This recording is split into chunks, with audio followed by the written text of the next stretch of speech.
এই ভিডিওর শুরুতেই কিছু এলোমেলো কথা বলি।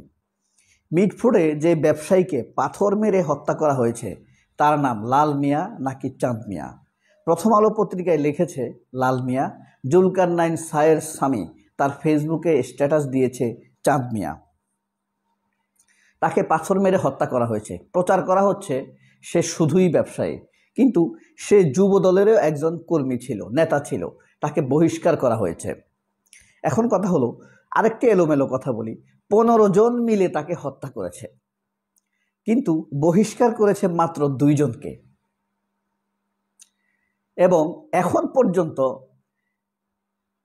যেই ছেলেটি নিহত হয়েছে চাঁদা না দেবার কারণে, সেই ছেলেটিকে নিয়ে কোনো প্রেস রিলিজ বিএনপিও দেয়নি, যুবদলও দেয়নি।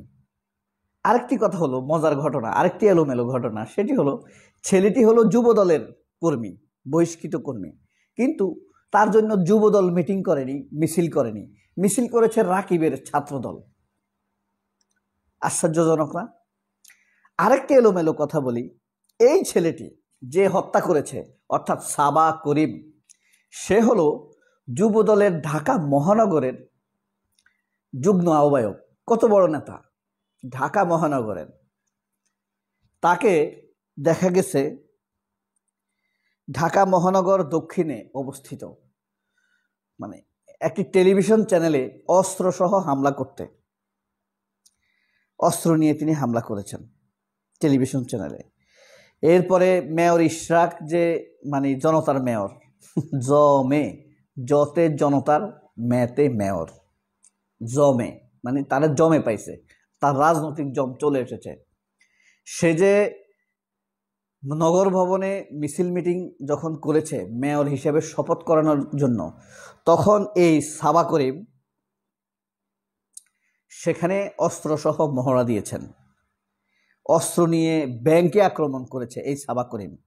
সিসি ক্যামেরায় দেখা গেছে এই সাবা করিম আসিফ মাহমুদকে আক্রমণাত্মক, উগ্র, বিশ্রী, অসভ্য অঙ্গভঙ্গি করেছে যখন তার সভা চলে।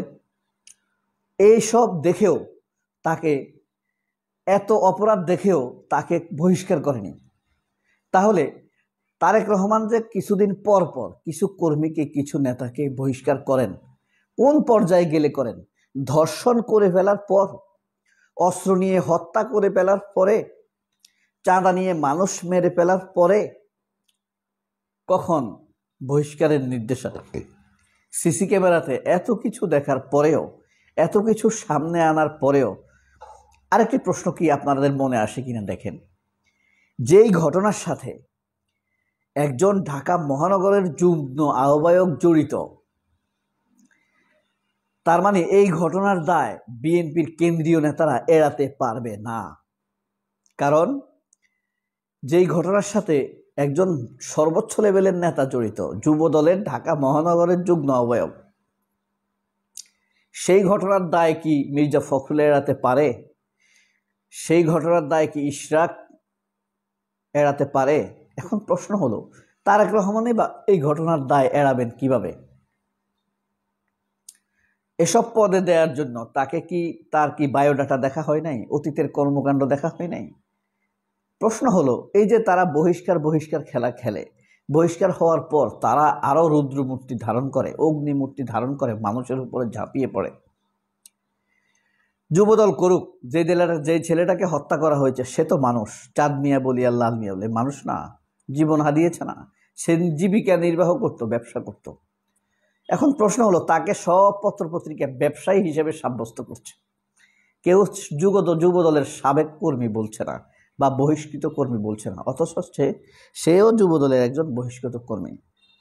বিএনপি তার জন্য কোনো শোক জানায় নাই এখন পর্যন্ত, যুবদল এখন পর্যন্ত তার জন্য কোনো শোক জানায় নাই, কিন্তু শোক জানিয়ে বসে আছে ছাত্রদল, মিছিল করে বসে আছে ছাত্রদল। ছাত্রদলের এই কর্মকাণ্ডগুলো ছাত্রলীগের সাথে বেশ মিলে যায়। ছাত্রলীগ এরকম করত, শহীদ আবরার ফাহারকে হত্যা করার পর তারা নিজেরা মিছিল বের করেছে, অভিজিৎকে হত্যা করার পর তারা নিজেরাই মিছিল করেছে। তাদের কথা হলো, মিছিলের ব্যাপারটা আমাদের দখলে থাকতে হবে। এখন সেই সিমটম দেখা যাচ্ছে, অথচ তাদের দলের কর্মী, আমাদের জাতির মানুষ, সেও মানুষ, আমরাও মানুষ, আমাদের লাগে। এখন কথা হলো তারেক রহমান কি করবে? এটা কি বিএনপির প্রতি কোনো অভিশাপ? বিএনপির প্রতি কি খালেদা জিয়ার অভিশাপ লেগেছে? মির্জা ফখরুলদের অপকর্মের ফলে খালেদা জিয়া বিএনপিকে যে অভিশাপ দিয়েছেন সেটা কি লেগে গেল? আপনাদের মনে আছে কিনা খেয়াল করে দেখেন, সেই 12 সালে শাপলা চত্বরে যখন খালেদা জিয়া নির্দেশ দিয়ে গেল, মির্জা ফখরুলকে নাম ধরে বলেছে, ফখরুল সাহেব আপনি, মির্জা আব্বাস, সাদেক হোসেন খোকা, মওদুদ আহমেদ, তারপরে অ্যানি, শহীদুদ্দিন চৌধুরী অ্যানি, আপনারা হেফাজতের প্রোগ্রামে থাকবেন, তাদের খাবার পানির ব্যবস্থা করবেন, সুযোগ হলে আমি আপনাদের সাথে জয়েন দিব। খালেদা জিয়া যাওয়ার 10 মিনিট পর শুনতে পারেন এরা সবাই এখান থেকে চলে গেছে, যায় ঘুমাইতেছে। এরপরে খালেদা জিয়া কিছুদিন পরে বক্তৃতায় বলেছিলেন, যখন বিএনপির লোকেরা স্লোগান দিচ্ছিল খালেদা জিয়ার ভয় নাই, রাজপথ ছাড়ি নাই, তখন খালেদা জিয়া বলেছে, এই কথা আমি শুনতে চাই না, এটা সঠিক কথা না, তোমরা রাজপথে থাকো নাই, আমরা এমন ছাত্রদল দেখতে চাই না, এমন বিএনপি দেখতে চাই না, এমন যুবদল দেখতে চাই না। এটা কি অভিশাপের কারণে বারবার ঘটছে? এখন দেখেন, চারিদিকে শত্রু, বিএনপি শত্রু আর শত্রু, দলের ভিতরে শত্রু, বাইরে শত্রু, বিনা আদর্শের শত্রু। কিন্তু দলের ভিতরে বিএনপির আদর্শ বাস্তবায়ন করবে, জিয়াউর রহমানকে ব্র্যান্ডিং করবে, তারেক রহমানের ইমেজকে উদ্ধার করবে, এরকম লোক কিন্তু নাই। সব লোক হইল মির্জা ফখরুলের সিপিবি করা। দলের ভিতর এখন আমাদের বিশাল একটা দেহ আছে, আমি আরেকটা ভিডিওতে বলেছি ভাই, বিশাল দেহ আছে, কিন্তু এই দেহ নিয়ে আপনি হাঁটতে পারেন না, চলতে পারেন না, আপনার নিয়ন্ত্রণ নেই, তাহলে এই দেহ আপনার বোঝা। এই বিএনপি এখন নিজেই নিজের বোঝা, তারেক রহমানের বোঝা। বিএনপি এখন ক্রমেই অভিশপ্ত হয়ে উঠছে, দেশের বোঝা হয়ে উঠছে। কথা হলো, বিএনপির আরেক নেতা নির্দেশ দিয়েছে এই দায় ইউনূসকে নিতে হবে। তারেক রহমানের কোনো দায় নাই, মির্জা ফখরুলের দায় নাই, ইশরাক হোসেনের কোনো দায় নিতে হবে না, দায় নিতে হবে কাকে? ইউনূসকে নিতে হবে। ইউনূসকে তো নিতেই হবে, ইউনূস প্রধান উপদেষ্টা, কিন্তু তারেক রহমানের দায়টা কি? তাকে কি নিতে হবে না? দায় নিতে হবে, কারণ হত্যার সাথে সরাসরি জড়িত হয়ে গেছে কেন্দ্রীয় নেতা। এসব কমিটির অনুমোদন করেছে তারেক রহমান, মির্জা ফখরুলেরা। ঢাকা মহানগর যুবদলের কমিটির অনুমোদন করেছে কে? দপ্তর সম্পাদক রিজভী, মির্জা ফখরুল, হ্যাঁ, তারপরে ইশরাক, তারেক রহমান, তারাই তো অনুমোদন করেছে। তাহলে তারা এখন দায় এখন কে নিবে? এবং জাতীয় আন্তর্জাতিক ইস্যুতে দেখেন তারেক রহমানের পরিষ্কার কোনো স্ট্যান্ড নাই, অচ্যুত হয়ে যাচ্ছেন ধীরে ধীরে। ভারত ইস্যুতে তার ক্লিয়ার স্ট্যান্ড কি হবে? হ্যাঁ, ইসলামের ইস্যুতে কি হবে? ইসলাম কোপানোর ইস্যুতে তার অবস্থান কি হবে? সে কি আওয়ামী লীগ বা ভারতের মতো ইসলাম কোপাবে? এই কথা আমরা জানি না এখনো, তাকে বিশ্বাস করব কিভাবে? লীগের বিচারের ব্যাপারে তার কোনো স্ট্যান্ড নাই, সংস্কারের ব্যাপারে তার কোনো স্ট্যান্ড নাই। এই যে ঢাকা মহানগর যুবদল সাবা করিম, এই দায় তিনি নেবেন কিনা, এই ব্যাপারে তাকে পরিষ্কার করা উচিত। তার উচিত আজকে অন্তত তাকে আধা ঘন্টা একটি অনলাইনে বক্তৃতা দেওয়া, অবস্থান পরিষ্কার। আমি দুঃখ প্রকাশ করছি, আমরা সরি, এসব বললে তো আর হবে না। এসব সরি 2-4টা সবাই বলে, কি হবে বিএনপির? সবাই অনেক ভালো থাকবে না। জামায়াতের সাথে ঐক্য করার প্রশ্নই আসে না, এনসিপির জন্য দুয়ার খোলা। বিএনপির নেতা সালাহ উদ্দিন আহমেদ, সুন্দর চেহারার অধিকারী, গুম করে নায়ক হওয়া, ভারতের পক্ষে কথা বলে জিরো বনে যাওয়া সালাউদ্দিন আহমেদ এক এক কথা বলে, এক এক সময় এক এক কথা বলে আমাদেরকে বুঝিয়ে দেন বিএনপি আসলে স্ট্রিক্ট স্ট্রং কোনো নীতির উপরে প্রতিষ্ঠিত নয়। কখনো বলেন 5 আগস্ট বাংলাদেশে বিপ্লব হয়েছে নিজের মুখে, আবার কখনো বলেন এটাকে কোনোভাবেই বিপ্লব বলা যায় না। আবার বলেন 72-এর সংবিধান, তার অসংখ্য বক্তৃতা রয়েছে, 72-এর সংবিধান হলো একটি ফ্যাসিস্ট সংবিধান, কিন্তু তিনি বলেন 72-এর সংবিধান বাদ দেওয়া যাবে না। তিনি বলেছেন আপাদ মস্তক আওয়ামী লীগ একটি ফ্যাসিস্ট সরকার, কিন্তু তিনি সুপ্পুকে বাদ দিতে চান না। তিনি বলেছেন সেনাবাহিনী বাংলাদেশের গুম খুনের সাথে জড়িত। এই সুন্দর সেনাবাহিনীর বদনাম করছে এই কিছু উপরস্থ সেনা অফিসার, উচ্চপদস্থ সেনা অফিসার, অথচ ওয়াকারের ব্যাপারে কোনো মন্তব্য তিনি দেন না। তিনি এখন মন্তব্য করেছেন জামায়াতের সাথে কোনো রকম ঐক্য করার প্রশ্নই আসে না। কোনো ঐক্য নয় জামায়াতের সাথে, ঐক্য হবে এনসিপির সাথে। এনসিপির সাথে দুয়ার খোলা, অর্থাৎ নাহিদ ইসলামদের, সার্জিস আলম, আবুল হাসনাত আবদুল্লাহ, হাসনাত আবদুল্লাহ, তাদেরকে সে একটু ভয় পায়। জামায়াত যাকে ভয় পায় সবসময় বিড়ালের মতো, বিড়াল যাকে দেখবেন যার কাছে থাকে, যে একটু প্রশ্রয় দেয়, বিড়াল তার কাছে ঘেসবে, গা ঘেসবে, তার সাথে গিয়ে বসে থাকবে। বিএনপি হলো সেরকম। কোনো দিনও এরা আন্দোলনে সফল না, কখনো কোশ্চিনকালেও আন্দোলনে সফল হয় নাই। খালেদা জিয়া সফল হয়েছে এককভাবে, তিনি এরশাদ পতন আন্দোলনের নেতৃত্ব দিয়েছেন। আর বিএনপির গুলা সব মহিলা, সব অযোগ্য এরা। কারণ হলো কি, তারা সব সাইতে এই অযোগ্যতা তারা কোনো দিন মুছে কাটিয়ে উঠতে পারবে না। তাদের সন্তানদের কাছে তাদেরকে জবাব দিতে হবে, তাদের ভবিষ্যৎ প্রজন্মের কাছে তাদেরকে জবাব দিতে হবে যদি বিএনপি টিকে থাকে। কারণ তাদেরকে যদি প্রশ্ন করা হয় তোমরা তোমাদের নেত্রীকে মুক্ত করতে পারোনি, বিএনপি তাদের নেত্রীকে মুক্ত করতে পারেনি, তাদের নেতা তারেক রহমানকে এদেশে ফিরিয়ে আনতে পারেনি, তারেক রহমানকে ইমেজ তৈরি করতে পারেনি, খালেদা জিয়ার ইমেজ পুনরুদ্ধার করতে পারেনি, জিয়াউর রহমানকে ব্র্যান্ড ইমেজে প্রতিষ্ঠিত করতে পারেনি। তো সালাউদ্দিন আহমেদ সম্প্রতি এই কথা কেন বলেছেন, এটা একটা বড় প্রশ্ন।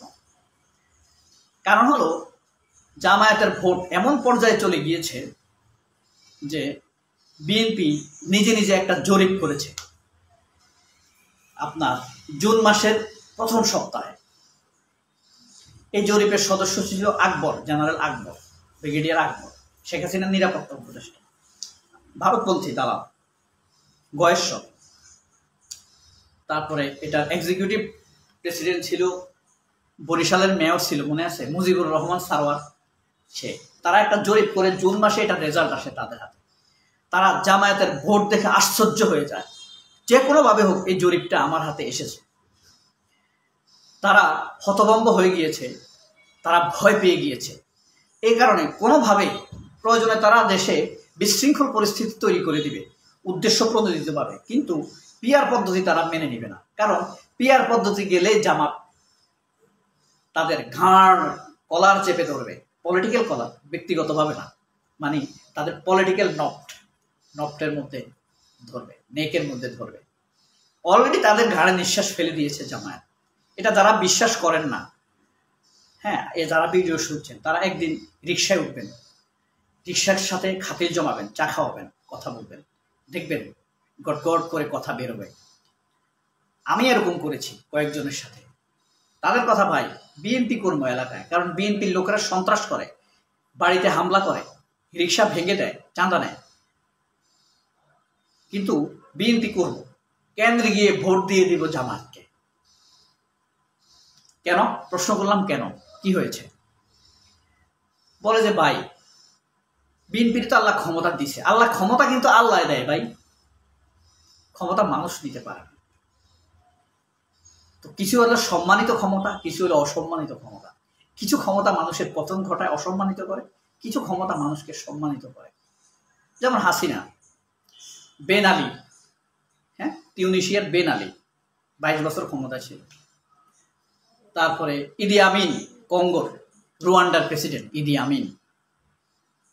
তারপরে হাইতির প্রেসিডেন্ট অ্যারিস্টাইড, বিপুল জনপ্রিয়, কিন্তু অপমানিত হয়ে গির্জাতে গিয়ে ঢুকেছে।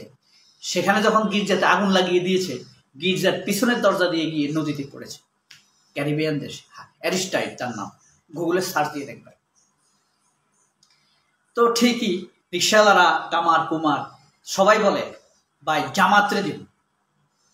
তবে আমি যদি বলি ভাই বলো তো জামাতের প্রার্থীকে এখানে চিনে না, এটা হইল জামাতের ব্যর্থতা। জামাত তো ফেরেশতা না, সব পারবে কেন তারা? তারা তো বিএনপিকে চিনে কেন মানুষ?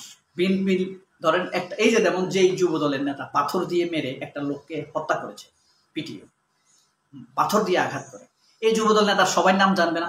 পুলিশে জানবে, সন্ত্রাসীরা জানবে, ছাত্ররা জানবে, ওই এলাকার মানুষ জানবে, পাথর দিয়ে মেরে তার কথা সবাই জানবে।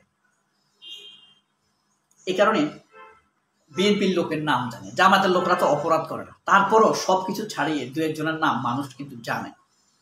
আল্লামা দেলোয়ার হোসেন সাঈদী, সিলেটের এহসান মাহবুব জুবায়ের, মানুষ কিন্তু তার নাম জানে। লক্ষ্মীপুরের মহসিন কবির মুরাদ, মানুষ কিন্তু তাদের নাম জানে। আওমর শফি মারা গেছে, তাদের নাম জানে। আবার বিএনপিরও অনেক ভালো লোক আছে যাদের নাম মানুষ জানে। আপনার যেমন বদরুদ্দোজা চৌধুরী মারা গেছে, অপরাধ করতো কিন্তু ফৌজদারি অপরাধ না, এমনি হিংসা করতো আর। শহীদুদ্দিন চৌধুরী এমনি অন্যদের মতো অপরাধী না, এমনি গোপনে চাঁদা নেয়, ঠিক আছে, তাদের নাম মানুষ জানে, এত অপরাধী না সে। এরপরে আপনার ধরেন এই যে সালাউদ্দিন আহমেদ, ওই লেভেলের অপরাধী না, মানুষ নাম জানে। এরকম কিছু লোক বিএনপিতেও আছে ভালো, জামাতেও কিছু লোক আছে মানুষ তাদের নাম জানে। কিন্তু বেশিরভাগ বিএনপিতে দেখবেন ভালো মানুষগুলোর নাম মানুষ একটু কম জানে, উৎসুক কম। ওই যে অপরাধ করে না, যে জামায়াতের লোকরাও তাই অপরাধ করে না। তাদের কাছে ধরেন করোনার সময় মানুষকে সাহায্য দিবে, রাতের 9টা বাজে এশার নামাজ পড়ে খেয়ে দিয়ে একটু রেস্ট নিয়ে তারা গ্রামে গঞ্জে নামছে। কারা কারা অপরাধী, তাদের বাড়িতে 2 কেজি আটা, 5 কেজি চাল, আলু, তেল, এইভাবে জামায়াত ইসলামের লোকেরা পৌঁছাই দিচ্ছে। এখন তাদের নাম তো তেমন মানুষ জানবে না, যারা সাহায্য পেয়েছে তারা তো বলবে না, শরম তারা সাহায্য নিছে, যারা পায় নাই তারা তো জানবে না, এভাবেই। কিন্তু জামায়াতকে ভোট দিবে এটা বলে, রিক্সাওয়ালা টোকাই এরা জামায়াতকে ভোট দিবে এটা বলে। এখন কথা হলো, কেন সালাউদ্দিন আহমেদ জামায়াতের সাথে করবে না? এই কারণেই করবে না, কৌশলে কোনো কিছুতে তারা পারবে না, যোগ্যতায় পারবে না। নাহিদ ইসলামকে আহ্বান জানিয়েছে কারা? নাহিদ ইসলামরা শেখ হাসিনাকে তাড়িয়ে আইকনিক ফিগার, তাদেরকে নিলে ভোট বাড়বে। তারপরে তাদেরকে মাইর পেছে ফেলে দিবে, বিভিন্ন মাইর পেছে ফেলে এক কোনায় ফেলে রাখবে, আস্তে আস্তে অজনপ্রিয় হয়ে যাবে। এই কারণে তারা তাদেরকে থ্রেট পাবে। তারা যদি জামায়াতের দিকে চলে যায়, জামায়াতের সাথে যোগ করে, অপরাধী যত ক্ষমতাবানই হোক না কেন তার বিচার হবে, এই জিনিসটা যখন নিশ্চিত হয়ে যায় তখন মানুষের মনে এক ধরনের ভরসা তৈরি হয়। বাংলাদেশের প্রেক্ষাপটে আপনারা দেখবেন যত বড় অপরাধী করুক না কেন সেনা সদস্যদের বিচার হয় না। কিন্তু এখন প্রেক্ষাপট বদলে গেছে, দেশে কি ঘটে গেছে যারা ধারণই করতে পারে না, তারপরও অপরাধ করে বেড়ায়, তারা এখন ধীরে ধীরে টের পেতে শুরু করেছে।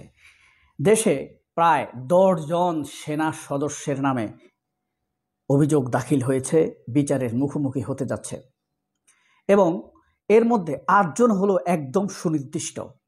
আমরা আলোচনা করব এই 8 জন কারা, এবং সকল অপরাধী সেনা অফিসারের বিচার হচ্ছে নাকি কিছু কিছু সেনা অফিসারের বিচার হচ্ছে, কাদের বিচার হচ্ছে না, কাদের হচ্ছে, এবং কি কারণে হচ্ছে, কি কারণে যাদের হচ্ছে না তাদের কি কারণে হচ্ছে না, এবং তাদের বিরুদ্ধে কি কি অভিযোগ আছে। আমরা বস্তুত সবগুলো বিষয় নিয়ে আলোচনা করব। আশা করি পুরো ভিডিওতে আমার সাথে থাকবেন, অবশ্যই ভালো লাগবে। কারণ ওই যে কথা আছে, বিচারপতি তোমার বিচার করবে যারা, আজ জেগেছে সেই জনতা, সেই জনতা। এই যে দেখেন, কখনো ভেবেছেন যে এদেশে সেনা অফিসারদের বিচার হবে, বিচারপতিদের বিচার হবে, বিচারপতিরা জেলে থাকবে, মানিকের মতো বিচারপতি, ক্ষমতাবান বিচারপতি জেলে থাকবে, যে নাকি আল্লামা দেলোয়ার হোসেন সাঈদীকে গালি দিয়েছিল সুরের বাচ্চা বলে, সে আজ পালাতে গিয়ে ধরা খেয়ে এখন জেলে, খবর এসেছে তার বিসি ফেটে গিয়েছে লাথি খেয়ে। তাহলে সেনা কর্মকর্তাদের মধ্যে কাদের বিচার হচ্ছে? আজিজের বিচার হচ্ছে, আজিজ। তারপরে বিচার হচ্ছে Sheikh Abdul Hannan, general, lieutenant general Sheikh Abdul Hannan. তারপরে জিয়াউল আহসান, গুমের সর্দার, হচ্ছে আপনার টিএম জুবায়ের, ডিজিএফআইয়ের প্রধান ডিজি, মুজিবুর রহমান, হামিদুল হক। এখন কয়জনের হিসাব পেলেন? 6 জনের। তারপরে শফিউদ্দিন, চিনতে পেরেছেন, এর আগের সেনাপ্রধান। এরপরে হচ্ছে আপনার আব্দুল মুবিন, মইনিউর পর যে ছিল আব্দুল মুবিন। 8 জন হলো, বাকি 2 জনের নাম পরে বলছি। এখন কথা হলো, এই শুধুমাত্র সেনাপ্রধানের, সেনাবাহিনীর ভিতরে এরাই অপরাধী? না, আরও অপরাধী আছে, তাদের কেন হচ্ছে না? তাহলে তাদেরকে ওয়াকারুজ্জামান আশ্রয় প্রশ্রয় দিয়ে রেখেছে, এটা তার অপরাধ। এ কারণে ওয়াকারুজ্জামানেরও বিচার হবে, হবে হবে মানে হবেই। কয়জন হলো? 9 জন হলো। আরেকজনকে বুঝতে পারছেন? আবু করিম ভুঁইয়া, ওই যে আনিসুল হক ছিল না, মেয়র ছিল না, ঢাকা উত্তরের মেয়র, তার বিচার হবে। এখন কথা হলো এদের কি কি কারণে বিচার হবে?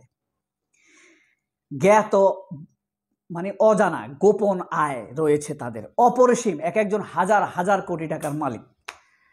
জিয়াউল হাসান যে গুমের সর্দার, তার শুধু দলিল হয়েছে কয়েক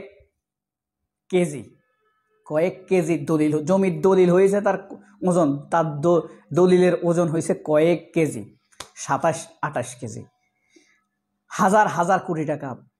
এ হইল তারা অবৈধ ইনকাম করেছে। এরপরে আরেকটা অপরাধ, এ অর্থ তারা বিদেশে পাচার করেছে। এর মধ্যে অনেকে হয়তো হালকাভাবে ভাবতে পারে, আরে বিচার কি হবে ভাই, একজন আছে জেলের ভিতরে, এই যে জিয়াউল হাসান, যার দলিল পরিমাণ প্রচুর বেশি, তার আবার সন্তান নেই, আর বাকিগুলা পলাতক, এরা পালিয়ে গিয়েছে। তাহলে বুঝতে পারছেন যে বিচার যে হতে যাচ্ছে এদের নিশ্চিত। এখন কি কি এবার বলেন, কাদের বিচার হচ্ছে না? বিচার হচ্ছে না জেনারেল শামস, আবু সালেহ, আব্দুল কাইয়ুম, এদের বিরুদ্ধে সুনির্দিষ্ট গুম, খুন, হত্যার অভিযোগ পাওয়া গিয়েছে এবং স্পষ্ট দুর্নীতির অভিযোগ রয়েছে।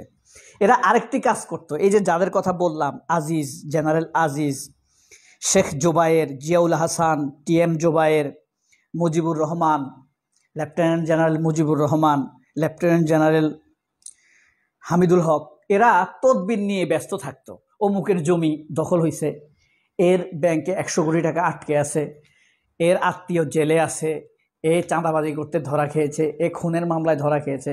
এই তদবির নিয়ে এরা ব্যস্ত থাকতো।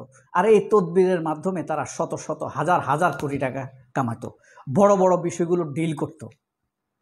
সালমান এফ রহমান জমি দখল করতে পারতেছে না, কামরাঙ্গীর চরে 200 একর দখল করে দিত হামিদুল হক। বসুন্ধরা 1000 একর জমি দখল করতে পারতেছে না, জোবায়েরকে ভাড়া খাটাইছে, ধরাইছে, কন্ট্রাক্ট হয়েছে, আইদার আমাকে 1000 কোটি টাকা দিবা, আর নয়তো এখান থেকে আমাকে 100 বিঘা দিয়ে দিবা, দুইটার একটা কন্ট্রাক্ট করতে হবে। এভাবেই তারা হাজার হাজার কোটি টাকা। আর জিয়াউল হাসান তো গুম খুনের সর্দার। ইলিয়াস হোসাইন কিন্তু জিয়াউল হাসানের ব্যাপারে একটু দুর্বল, আত্মীয় নাকি তাকে কোনো উপকার করেছে আমরা বুঝতে পারছি না। হয়তো তার দৃষ্টিতে তার জিয়াউল হাসানের অপরাধ একটু কম, ইলিয়াস হোসেনের দৃষ্টিতে জিয়াউল হাসান একটু বলদ, সহজে মানুষ একে ব্যবহার করে ফেলত। ঠিকাদারি, তদবির, বাণিজ্য, এসব নিয়েই তারা এই ব্যস্ত থাকত। আর শেখ হাসিনার নির্দেশ তামিল করত, ইলিয়াস আলীকে মারতে হবে, বাস লেগে গেছে, মাহমুদুর রহমানকে মারতে হবে, আল্লাহ তো মাহমুদুর রহমানকে বাঁচায় রাখছে, মাহমুদুর রহমানের জন্য সবসময় দোয়া করবেন, আল্লাহ যেন তার হায়াত দারাজ করে। সম্প্রতি তার মা মারা গেছে, আমরা তার বেহেশত কামনা করি। মাহমুদুর রহমানকে কয়েকবার হত্যার পরিকল্পনা করেছে এরাই খালেদা জিয়াকে মইনুল রোড থেকে এক কাপড়ে বের করে দিয়েছে, যেটার জন্য খুশি হয়েছে মির্জা ফখরুল এবং রুমিন ফারহানারা। এটার জন্য তারা খুশি, এই কারণে এটার জন্য তারা প্রতিবাদ করেনি। 32 নম্বরের জন্য কিন্তু মির্জা ফখরুলও প্রতিবাদ করেছে, রুমিন ফারহানাও প্রতিবাদ করেছে, ফজলু তো করেছেই, ফজলুর অবৈধপ্রাপ্ত মুজিব। তো এই যে অপরাধীরা অপরাধের দ্বার প্রান্তে, এই অনুভূতিটা আপনাদের কেমন লাগছে? যারা এই পর্যন্ত ভিডিওটা দেখেছেন তারা কমেন্ট বক্সে কমেন্ট করবেন। এবং এটা কিন্তু ন্যায় বিচারের একটা ধাপ। এখন কথা হলো আর কাদের বিচার হবে? আরেকজন আছে জেনারেল শামস, আরেকজন আছে নাম বলতে পারছিস না, বর্তমান রানিং ডিজিএফআই এর প্রধান। সে তো আপনাকে ইচ্ছা করলে গুলি করে দিতে পারে, আমাকে আজকে রাতে এসে গুলি করে দিতে পারে, তার প্রচুর ক্ষমতা, প্রচুর মানে প্রচুর। কিন্তু আমার আত্মবিশ্বাস তার বিচার হবে, সে বিচারের মুখোমুখি হবেই। আর এদেরকে রক্ষা করার জন্য বড় গুরুরও বিচার হবে, এখানে সন্দেহের কোনো অবকাশ নেই। এই বিশ্বাস আমার আছে। সে অ্যারিয়েল শেরন হোক, লিকুদ ওই যে লিকুদ পার্টির সাবেক সভাপতি ইসরায়েলের, অথবা বেনিয়ামিন নেতা নিয়াহু হোক, যত ক্ষমতাবান হন ভাই, আপনাকে বিচারের মুখোমুখি হতে হবে। এটাই হলো প্রকৃতির, আল্লাহ তাআলার বেঁধে দেওয়া দুর্দান্ত এক নিয়তি। আপনি অপরাধ করেছেন আল্লাহর সাথে, নামাজ পড়েননি, ওয়াদা ভঙ্গ করেছেন, নাফরমানি করেছেন, মুনাফিকি করেছেন, আল্লাহ মাফ করে দিবে যে কোনো সময়। কিন্তু হাজার হাজার মানুষের পরিবারের সাথে আপনি টপনচ করেছেন, আপনাকে কি আল্লাহ ক্ষমা করবে? সবাই অনেক ভালো থাকবেন। আল্লাহ হাফেজ। আসসালামু আলাইকুম।